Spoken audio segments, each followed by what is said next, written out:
என்ன பவி, ஆஃபீஸ் கிளம்பியாச்சா? ஆமாண்டா, ஏற்கனவே லேட்டு. சரி நான் கிளம்புறேன், பாய். அடியே, ஆ லஞ்ச் எடுக்காம போற பாரு. இந்தா புடி. ஷோ, கவனமே இல்லடா.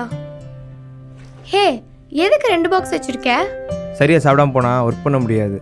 டயர்டில் தூக்கம் தான் வரும். அப்பப்பா, பெரிய கண்டுபிடிப்பு தான். கிளம்புடி, டைம் ஆகுது. ஐயோ, ஏன்டா லேட் ஆக்கிட்டே இருக்க? சரி பாய்.